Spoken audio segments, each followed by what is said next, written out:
নমস্কার দর্শক, সংবাদ আবির্ভাবের গুরুত্বপূর্ণ সংবাদে আপনাদের সকলকে স্বাগত। আমরা প্রত্যেক দিনের মতন আজকেও একটি বিশেষ এবং গুরুত্বপূর্ণ সংবাদ আপনাদের সামনে তুলে ধরব। দর্শক, সামনে বিহারে ভোট, আর তার আগে থেকে কংগ্রেসের সর্বভারতীয় যিনি সম্পাদক রাহুল গান্ধী, তিনি কিন্তু একেবারে মাঠে নেমে পড়েছেন।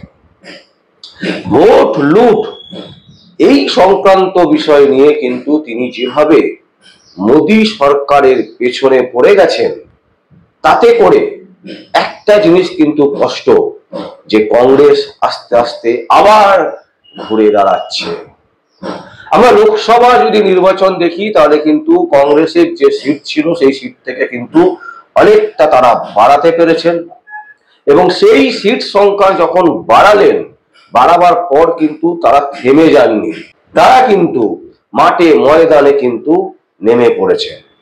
বিহারের ভোট নিয়ে যেমন বিহারে চলছে নানান রকমের ক্যাম্পেনিং, ঠিক সেই রকম পশ্চিমবঙ্গেও কিন্তু তারা চালাচ্ছে মাঠে ঘাটে বিভিন্ন রকমের ক্যাম্পেনিং। এবং সব থেকে বড় যে ইস্যুটা রাহুল গান্ধী তুলেছেন এবং যেটা নিয়ে তিনি ফাইট করছেন, সেটা হচ্ছে ভোট লুট। ভোট লুট কিভাবে হয়, কিভাবে করা হয় ভোট লুট? নরেন্দ্র মোদী সরকার যখন থেকে এসছেন, তারপর থেকে কিন্তু ভোট লুটের যে বিষয়টা, সেটা কিন্তু অনেক পরিবর্তন হয়েছে। আগে ব্যালট পেপারে ভোট হতো, তখন ব্যালট পেপার লুট হতো। তারপরে ভোট দেওয়া হতো না, প্রক্সি ভোট পড়তো। এখন কিন্তু যে ভোটটা হচ্ছে, যে ইভিএম মেশিনে একটা বোতামে টিপলে আরেকটা বোতামে চলে যাচ্ছে, ভোট হচ্ছে, এরকম কিন্তু নয়। কিন্তু সারা দেশব্যাপী বিভিন্ন নেতা নেত্রীরা তারা কিন্তু ইভিএম মেশিন পরিবর্তন করার কথাই কিন্তু বারবার করে বলেছিলেন। কিন্তু আমরা দেখলাম রাহুল গান্ধী তিনি কিন্তু একেবারে স্পষ্টত ধরে ফেললেন যে ভোট কিভাবে চুরি হচ্ছে, জাল ভোট কি করে হচ্ছে। একটা পরিবারে হয়তো দুজন মানুষ থাকেন, কিন্তু সেখানে দেখানো হচ্ছে 22 জন মানুষ থাকে। এই যে 20 জন, এই 20 জনের ভোট কিন্তু তারা দিচ্ছে কারা? যারা শাসকে বসে আছে। শাসকে বসে আছে কে? নরেন্দ্র মোদীর সরকার। তারা এইভাবে ভোটগুলো কিন্তু প্রতিদিন যখনই ভোট হচ্ছে, এইভাবেই কিন্তু ভোট লুট হচ্ছে। আমরা রাহুল গান্ধীর যে বক্তব্য, সেই বক্তব্য আমরা দেখেছি বিভিন্ন জায়গায়। তিনি কিন্তু এই ভোট লুট নিয়ে বারবার করে সরব হয়েছেন, বারবার করে সরব হচ্ছেন। এবং বিহারে কিন্তু মূল ইস্যুই এই ভোট লুট, যাতে ভোট লুট যাতে না হয়, তার সাথে যুক্ত হচ্ছে এসআইআর। এসআইআর নিয়ে কিন্তু বিরাট বিভ্রান্ত তৈরি হয়েছে। পশ্চিমবঙ্গে কিন্তু এসআইআর শুরু হওয়ার সম্ভাবনা প্রবল, শুরু হয়ে যাবার কথা। গত 8 তারিখ থেকে কিন্তু এসআইআর শুরু হয়ে যাবার কথা। তো সেইখানে রাজ্য কংগ্রেস বা কেন্দ্রীয় কংগ্রেস তারা কিন্তু মনে করছেন যে এসআইআর যদি সঠিকভাবে করা হয় তাহলে ঠিক আছে, কিন্তু যদি সেটা না করা হয় তাহলে কিন্তু সেই ভোট লুটের পরিকল্পনা, মানে নির্বাচন কমিশনকে ব্যবহার করে ভোট লুট, সেই জিনিসটাই কিন্তু এরা চাইছেন, সেই জিনিসটাই কিন্তু করার চেষ্টা করছেন। তাই এসআইআর এর বিরুদ্ধে কিন্তু জাতীয় কংগ্রেসের বক্তব্য হচ্ছে একেবারে নিরপেক্ষতার সাথে যদি এসআইআর করা হয় তাহলে ঠিক আছে, না হলে যাদের কেউ নেই এমন পরিবারে হয়তো 2 জন মানুষ, 3 জন মানুষ, সেখানে 22 জন মানুষ দেখিয়ে ভোট হচ্ছে, এই জিনিস করতে দেওয়া যাবে না। এই জিনিস করতে গেলে ভোট লুটেদেরকে ধরতে হবে। এই হচ্ছে রাহুল গান্ধীর মূল স্লোগান, এবং সেই স্লোগানকে সামনে রেখে বাংলার বিভিন্ন প্রান্তে কিন্তু সিগনেচার ক্যাম্পেনিং শুরু হয়েছে, যেখানে সিগনেচার সাধারণ মানুষের প্রতিবাদ, সেই প্রতিবাদকে সিগনেচার করে সেটা একত্রিত করে রাষ্ট্রপতির কাছে পাঠাবার যে পরিকল্পনা, সেই পরিকল্পনা রাহুল গান্ধী নিয়েছেন। এবং সেই উপলক্ষে গতকাল এসছিলেন, আমরা দেখলাম বেলগাছিয়ার মোড়ে একটা সুন্দর কিন্তু বহুদিন পর দেখলাম যে জাতীয় কংগ্রেসের পক্ষ থেকে একটা সুন্দর কিন্তু মিছিল, সুন্দর একটা পথসভার আয়োজন করা হয়েছিল।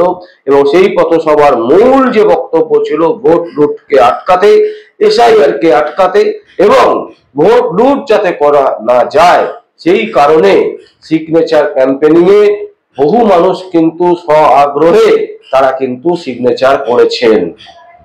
এবং সেই অনুষ্ঠানে উপস্থিত হয়েছিলেন, আমরা দেখেছি যে প্রদেশ কংগ্রেসের সভাপতি শুভঙ্কর সরকার, এছাড়াও উপস্থিত হয়েছেন কাশ্মীরের যিনি বিধায়ক ছিলেন সেই বিধায়ক এবং যিনি সর্বভারতীয় কংগ্রেসে তিনি বহু পুরনো বর্ষিয়ান নেতা, সেই নেতাও কিন্তু উপস্থিত ছিলেন।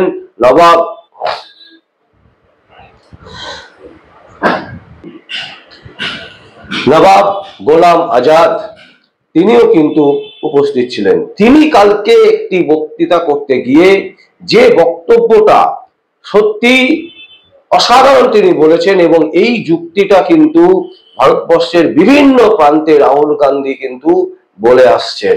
এটা কি বলছে, নরেন্দ্র মোদী সরকার কেন বারবার করে 400-র উপরে ভোট আসন চাইছিলেন? কারণ 400 আসনের দরকার নেই, প্রধানমন্ত্রিত্ব নেওয়ার জন্য বা সরকার চালাবার জন্য 272টা আসনই যথেষ্ট। তাহলে তারা কেন 400টা চাইছিলেন, যেখানে 303টে তাদের আসন ছিল? সেই 303টে আসনের পরেও তারা কেন বলছিল বারবার করে ইসবার 400 কি পার? কেন এই স্লোগানে ভারতবর্ষকে হেলিয়ে দিয়েছিল? কেন ভারতবর্ষ থেকে 400-র বেশি আসন তারা চাইছিলেন?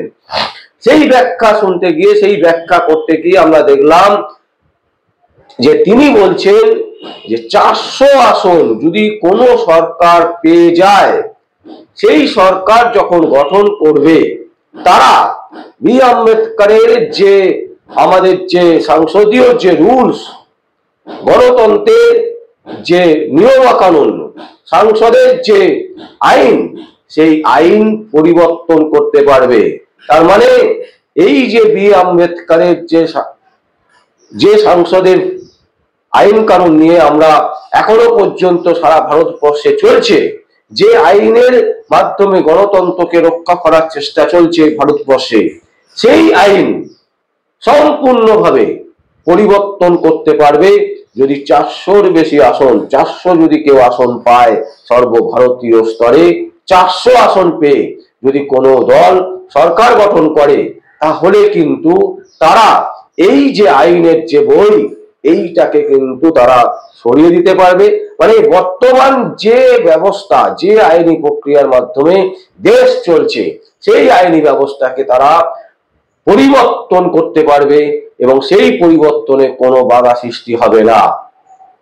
এইটা কিন্তু একটা গুরুত্বপূর্ণ, এই যে বিষয়টা তিনি তুলে ধরলেন কালকে, আমাদের মনে হয়েছে যে এই বিষয়টা নিয়ে প্রদেশ কংগ্রেস, রাজ্য কংগ্রেস এবং সর্বভারতীয় স্তরের যদি কংগ্রেসে যারা আছেন, বর্ষিয়ার নেতা থেকে শুরু করে বিভিন্ন রকমের যে নেতা নেত্রীরা আছেন, তারা যদি সাধারণ মানুষের কাছে সঠিকভাবে পৌঁছে দিতে পারেন এই বার্তাটা, এবং সেই বার্তা যদি ঠিকঠাক করে সাধারণ মানুষ ধরতে পারেন, বুঝতে পারেন, তাহলে কিন্তু আগামী যে লোকসভা আসবে সেই লোকসভায় কিন্তু নরেন্দ্র মোদী সরকার মানে বিজেপি সরকারের ওপর কিন্তু একেবারে নিঃশ্বাস ফেলবে জাতীয় কংগ্রেস, প্রদেশ কংগ্রেস, সর্বভারতীয় স্তরের যে কংগ্রেস, সেই কংগ্রেস কিন্তু একেবারে নিঃশ্বাস ফেলবে নরেন্দ্র মোদী সরকারের ওপর।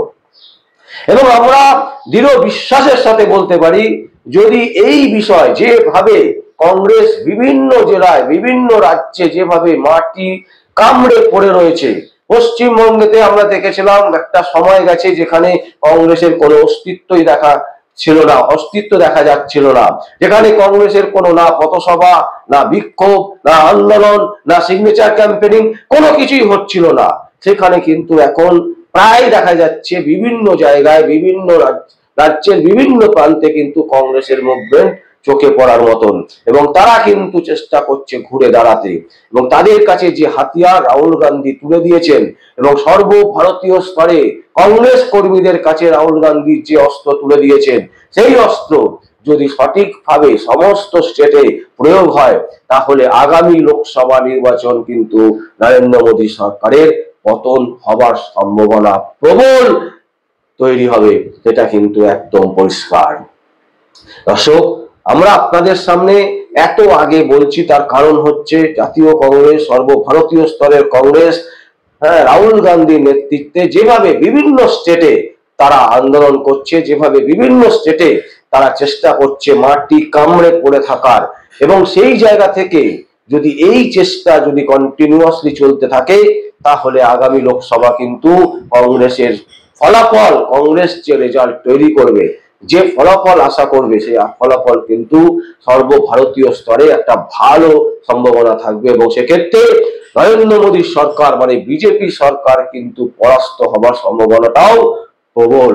এই জায়গায় দাঁড়িয়ে রাজ্যে যেভাবে আমরা দেখছি বিভিন্ন প্রান্তে শুভঙ্কর সরকারের নেতৃত্বে নানান জায়গায় যে পথ মিছিল, পথসভা, বিভিন্ন জায়গায় বিক্ষোভ, নানান রকমের প্রতিবাদ, রাজ্য সরকারের বিরুদ্ধে, কেন্দ্রীয় সরকারের বিরুদ্ধে যেভাবে তীব্র আকারে বারবার করে কংগ্রেসকে মাঠে নামতে দেখা যাচ্ছে, সেটাও কিন্তু একটা অসাধারণ রেজাল্ট দিতে পারে এই সামনের বিধানসভায় এবং পরবর্তী লোকসভায়।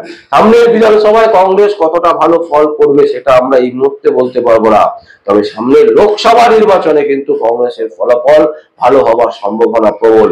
তবে যেভাবে মাটি আঁকড়ে রাজ্যের আইন যে সেল আছে কংগ্রেসের, সেই সেল থেকে শুরু করে বিভিন্ন যে কংগ্রেসের যে শাখা সংগঠনগুলো আছে, কংগ্রেসের সাথে যারা ইউনিয়ন আছে, বিভিন্ন রকমের যে ইউনিয়ন, তারা যেভাবে একত্রিত হয়ে রাস্তায় বারবার করে নামতে দেখতে পাচ্ছি আমরা, সেই রকম যদি কন্টিনিউয়াসলি চলতে থাকে, তাহলে কিন্তু বিধানসভাতেও একটা ভালো ফলের আশা করা যেতে পারে কংগ্রেসের কাছ থেকে। দর্শক, আমরা এই সংবাদ আপনাদের সামনে তুলে ধরলাম। যদি আপনাদের কোনো বক্তব্য থাকে, কোনো কমেন্ট থাকে, অবশ্যই আপনারা কমেন্ট বক্সে কমেন্ট করবেন। আর দেখতে থাকুন পরবর্তী সংবাদ আবির্ভাবে। আমার নাম বিশ্বজিৎ পাল, সংবাদ আবির্ভাবের জন্য।